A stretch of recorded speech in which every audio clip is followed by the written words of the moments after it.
आप देख रहे हैं कहानी कुर्सी की और अब हम बात करेंगे बंगाल की।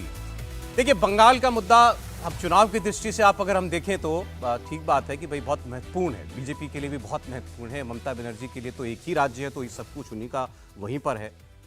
लेकिन इस बार ऐसा लगता है कि एक मुद्दा ऐसा आ गया है सामने जो सबकी राजनीति या तो ममता बनर्जी की राजनीति बिल्कुल बिगाड़ देगा और बीजेपी की राजनीति को चमका देगा।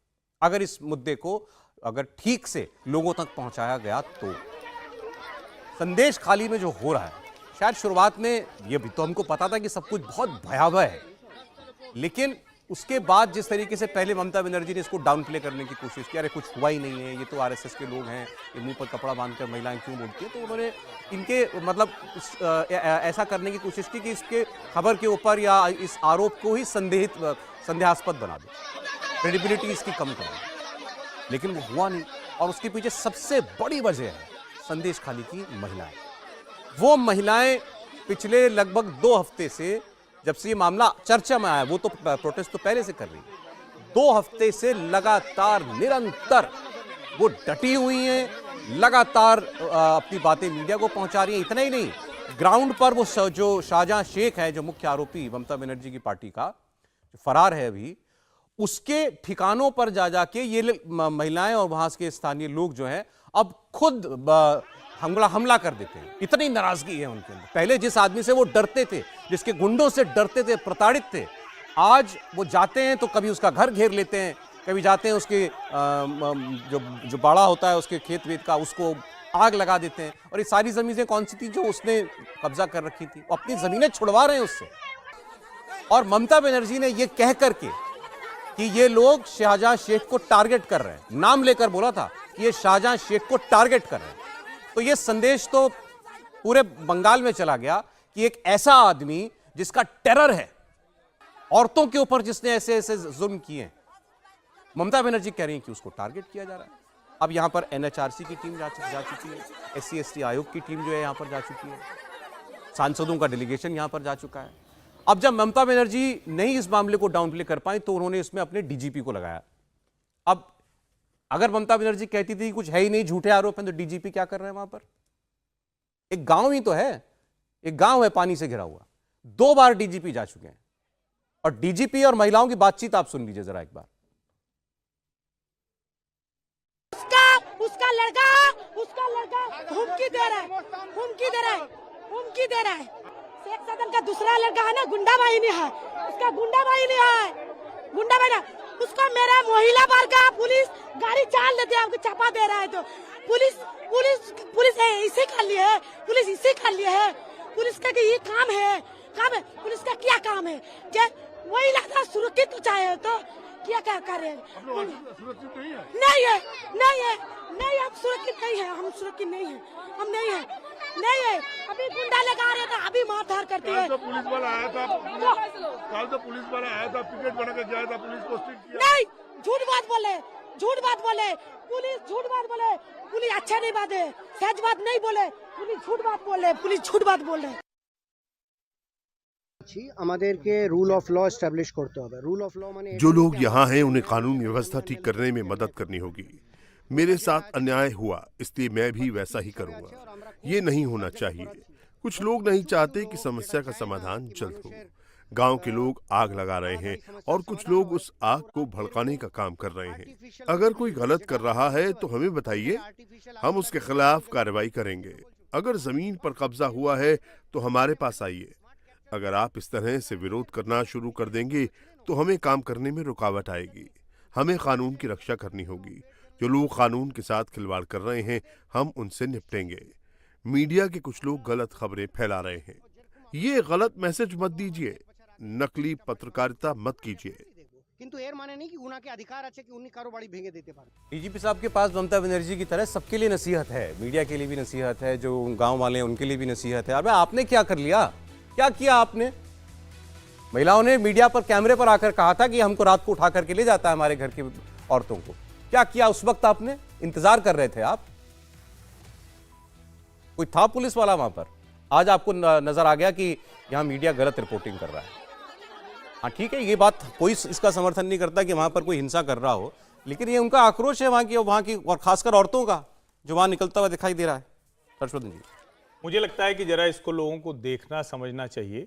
भारत के इतिहास में कभी भी इस तरह की घिनौनी घटना हुई है क्या? इसको राजनीति के चश्मे से मत देखिए। संदेश खाली जो सीमावर्ती इलाका है, कहने को तो सिर्फ एक गांव है बशीरहाट का, लेकिन यहां पर जिस तरह की घटना हुई है, और ये सब अनुसूचित जनजाति की, शेड्यूल्ड ट्राइब जिसको बोलते हैं, बहुत भोली भाली महिलाएं पुरुष होते हैं जिनको आमतौर पर दिल्ली मुंबई राजनीति इससे बहुत कुछ लेना देना नहीं होता, उनका अपने काम से मतलब है। लेकिन उन महिलाओं के साथ जो अत्याचार हुआ, हमें तो नहीं याद है, हम सुनते थे कि वो भी मुगल शासक रहे होंगे कि जिनके हरम होते थे कि उसमें महिलाएं रहती थीं जो सिर्फ उपभोग के लिए। लेकिन यहां ये महिलाएं लगातार कहती रहीं कि शेख शाहजहां और उसके आदमी, बाकायदा नाम लेती थी वो उन गुंडों का। और विधानसभा में ममता बनर्जी महिला मुख्यमंत्री होने के बावजूद कहती हैं कि जो मुंह ढक के कह रही हैं उनके खिलाफ हम कार्रवाई करेंगे। डीजीपी उसको स्वीकार नहीं करते हैं। वहां का जो बशीरहाट का एसपी है हुसैन मोहम्मदी रहमान, वो मानने को तैयार नहीं होता। जो वहां का संदेश खाली ब्लॉक 2 का जो थाना है, पुलिस स्टेशन है, उसका जो इंचार्ज है वो सुनने को तैयार नहीं। उस पूरे इलाके को ऐसे किले की तरह बनाया जाता है कि न पत्रकार पहुंच पाए, न विपक्षी नेता पहुंच पाए। और जब मैं विपक्षी नेता कह रहा हूं तो कोई शुभेंदु अधिकारी और सुकांत मजूमदार की बात नहीं कर रहा हूं। बृंदा करात को नहीं जाने दिया जाता है, अधीर रंजन चौधरी को नहीं जाने दिया जाता, पत्रकार जो रिपोर्ट कर रहे हैं उनके खिलाफ एफआईआर लिखी जाती। इस सबके बावजूद डीजीपी कह रहे हैं कि यहां गलत रिपोर्टिंग हो रही। और मैं फिर से कह रहा हूं, किसी भी हिस्से में देश के ऐसी घृणित घटना नहीं सुनाई दी जहां गांव की महिलाओं को कोई सत्ताधारी पार्टी का नेता वो रात में उठा ले जाता हो मनोरंजन के लिए, और जब उसको संतुष्टि मिलेगी तब घर छोड़ के आएगा, कहेगा इतने दिन रहना है, इतनी रात रहना, नहीं तो तुम्हारे पति को हम मार देंगे। ऐसी घटना आज तक घृणित घटना नहीं। मुझे तो लगता है देश के हर हिस्से के लोगों को संदेश खाली, और अभी तो जो खबरें आ रही हैं वो बड़ी भयावह है जी। प्रतिमा भौमिक ने कहा कि ऐसे जाने कितने संदेश खाली हैं, जाने कितने शेख शाहजहां हैं। तो आप कल्पना कीजिए कि पश्चिम बंगाल में हो क्या रहा है और क्या कुछ है जो दबाया गया है, जो मीडिया के नजर में कैमरे के सामने नहीं आ पाया। सर, दो खबरों पर और बात करनी, मैं खबर बता देता हूं फिर हम लोग बात करते हैं। एक छोटी सी लाइन बोल दूं कि डीजीपी साहब का एक शब्द मुझे बहुत खटका। उन्होंने कहा रूल ऑफ लॉ रहना चाहिए। तो रूल ऑफ लॉ क्या है कि एक शेख शाहजहां इतने समय से फरार क्या होता है सर? मैं हिंदुस्तान की पुलिस को कभी इतना अक्षम नहीं मानता कि उनकी नज़र में कोई आदमी फरार हो जाए। अक्सर मैं पुलिस को चेतक घोड़े से वो करता हूँ तुलना। चेतक घोड़े के लिए राजस्थान में कहा जाता है कि वो महाराणा की पुतली से पहले मुड़ जाता है।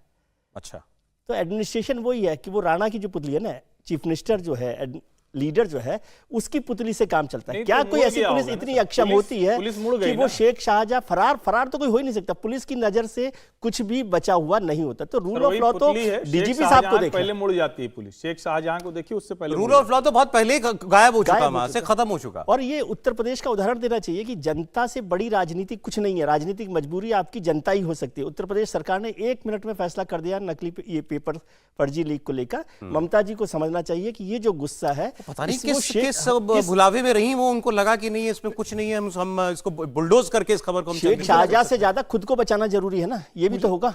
मुझे सर सौरभ जी, मुझे लग रहा है कि बंगाल के अंदर तो तालिबान शासन है। जिस तरह की घटनाएं घट रही है तालिबान के राज में होता है। इस महिलाओं को उठा के ले जाना, कोई कानून नहीं, कोई देखने वाला नहीं, कोई सुनने वाला नहीं, कोई कानून का रक्षक नहीं है। जिस तरीके से संदेश खाली में हो रहा है, ये बताता है कि ममता बनर्जी वहां तालिबान का शासन चला रही है। और वो जो चाहती मुद्दा बन गया, आपको लगता है चुनाव में बड़ा बिल्कुल मुद्दा बन गया है। और अब ममता बनर्जी के पतन का कारण बनेगा। ममता बनर्जी लोकसभा चुनाव, उसके बाद विधानसभा चुनाव भी सिर्फ संदेश खाली पे हारेगी। अरे चलिए, मैं आपको अब अगली खबर पर बता देता, अगली खबर पर लेकर चलूं। महाराष्ट्र में शरद पवार साहब को जो है उनका जो पक्ष है उसके लिए उनको सिंबल मिल गया है, तुतारी। और आज वो रायगढ़ में थे और रायगढ़ में जो है वहां पर उन्होंने अपना सिंबल जो एक किस्म से लोगों के सामने प्रस्तुत किया। और अब इसके साथ ही जो सीटों का बंटवारा है वहां पर अपोजिशन पार्टीज में, जिसमें कांग्रेस पार्टी है, शिवसेना उद्धव बाला साहब ठाकरे और शरद पवार गुट एनसीपी का, उनके बीच है। वो आपको समीर जी बेहतर बनाएंगे। सर, जो खबरें आ रही हैं वो ये कि 20-20-8 बराबर पर कांग्रेस और शिवसेना लड़ेंगे, उद्धव ठाकरे लड़ेंगे, ऐसा हाँ बिल्कुल, पहले 18 और 22 का चल रहा था कि कांग्रेस कह रही थी कि हम ज्यादा सीटों पे लड़ेंगे, लेकिन आखिरकार 20-20 और 8 सीटों का इनके भी सहमति बन गई है। इसके अंदर अभी ये भी चल रहा है कि शरद पवार को जो 8 सीटें दी जा रही है उसके अंदर प्रकाश अंबेडकर की जो पार्टी है वंचित बहुजन अघाड़ी उसको भी एडजस्ट किया जाएगा, और अकोला की सीट शरद पवार ने एक ऑफर की, जबकि वंचित बहुजन अघाड़ी 2 सीट मांग रही है। और स्वाभिमान पक्ष के जो राजू शेट्टी है उनकी भी हथकंगले की सीट शरद पवार एक देने वाले हैं। मतलब शरद पवार 6 सीटों के अंदर चुनाव लड़ेंगे। लेकिन सबसे बड़ी समस्या अभी भी जो डिक्लेयर नहीं कर पा रहे हैं कि मुंबई की 6 सीटों को लेकर हो रहा है। शिवसेना मुंबई की 6 सीटों पर लड़ना चाहती है, जबकि कांग्रेस कह रही है कि 3 सीटें जो भारतीय जनता पार्टी के पास अभी है वो 3 सीटों पर हम उम्मीदवार उतारेंगे, और शरद पवार बंबई की 1 सीट मांग रहे हैं। मुझे लग रहा है शिवसेना बंबई की 6 सीट देने को तैयार नहीं है, और उसी को लेकर शायद अभी विवाद चल रहा है। 8 और 9 सीटें कुल मिलाकर ऐसी जिस पे अभी चिंतन हो रहा है, लेकिन मोटा मोटी इनके बीच गठबंधन हो गया। मुझे लगता है कल या परसों तक इस पे फाइनल मुहर लग जाएगी। और बीजेपी का गेम क्या है यहाँ पर? देखिए, बीजेपी ने तो बहुत स्पष्ट कर दिया एकनाथ शिंदे और अजित पवार को कि लोकसभा चुनाव के अंदर आपके साथ किसी भी तरह का समझौता हम नहीं करेंगे। मैक्सिमम सीटों में भारतीय जनता पार्टी लड़ेगी। अजित पवार को सिर्फ 4 सीटें दी जा रही है और एकनाथ शिंदे को 8 लोकसभा सीटों को कहा गया है। अजित पवार का यह कहना है कि मेरे साथ 12 सांसद आए तो मुझे 12 सीटें दिए जाए। इस बात की संभावना है कि एकनाथ शिंदे के 4 सांसद भारतीय जनता पार्टी के चुनाव चिन्ह पर लोकसभा चुनाव लड़ेंगे, और भारतीय जनता पार्टी उन्हें 8 सीटें का प्रस्ताव दे रही है। और उन दोनों को बता दिया गया है कि विधानसभा चुनाव जो महाराष्ट्र के लोकसभा चुनाव के 3 महीने बाद अक्टूबर में होंगे, उस समय आपको गठबंधन में सम्मानजनक सीटों पर विचार किया जा सकता है। लोकसभा चुनाव प्रधानमंत्री मोदी के नाम पर भारतीय जनता पार्टी के संगठन पर लड़ा जा रहा है, और आपका इतना संगठन मजबूत नहीं है कि आप उम्मीदवार आपके जीत सके। आपको जीतने के लिए भारतीय जनता पार्टी की जरूरत पड़ेगी, तो आपके कई उम्मीदवार हमारे सिंबल पर लड़ेंगे, और मुझे लग रहा है 32 से 35 सीटों पर भारतीय जनता पार्टी लड़ सकती है। अब एक खबर आसाम की है, लेकिन बड़ी खबर है, इसके बारे में आपको बता दें। हेमंत बिस्वा शर्मा ने वहां पर एक कानून था, और 1930 से चला आ रहा था कानून असम में, मुस्लिम marriage and divorce registration act, मतलब मुस्लिम विवाह और तलाक का रजिस्ट्रेशन का कानून था। आपको जानकर हैरानी भी होगी कि एक कानून है किसी राज्य में, और वो कानून इजाजत दे देता है कि कोई लड़की या लड़का 18 और 21 साल से अगर कम के भी हैं, अंडर एज हैं अगर, तो भी वो लीगली शादी कर सकते थे। तो इस कानून को उन्होंने रद्द कर दिया है, और उन्होंने कहा कि हमारे यहाँ पर स्पेशल मैरिज एक्ट है, आप स्पेशल मैरिज एक्ट के तहत शादियों का रजिस्ट्रेशन कराइए। इस कानून को हम लोग रद्द कर रहे हैं। लेकिन मुझे जानकर, और ये बाल विवाह के खिलाफ एक कदम बताया जा रहा है। आज किसी सरकार को याद आ रहा है 2024 में ये हम पहुंच गए, और वहां 100 इयर्स, सोचिए 100 साल से कानून बना हुआ था, इसमें आप बच्ची की शादी कर दे रहे हैं। नहीं सौरभ जी, ये नहीं कि याद आ रहा है, अभी भी इस पर लोग टिप्पणी करने वाले हैं कि हेमंत बिस्वा शर्मा तो इसमें भी वो जोड़ देंगे कि हिंदू मुसलमान है। छोटी बच्ची की शादी हो जाए तो भला हिंदू मुसलमान कैसे हो सकता है? और मुझे लगता है कि इस देश की बहुत सी ऐसी समस्याएं हैं जिसको हिंदू मुसलमान के चश्मे से देखा गया, और सबसे ज्यादा उसमें महिलाओं पर अत्याचार किया गया। हेमंत बिस्वा शर्मा प्रशंसा की जानी चाहिए, बधाई के पात्र हैं। बहुत धन्यवाद सर आप लोगों का। आज कहानी कुर्सी की में इतना ही। हर्षवर्धन जी, विजय जी, समीर साहब, बहुत शुक्रिया आपका।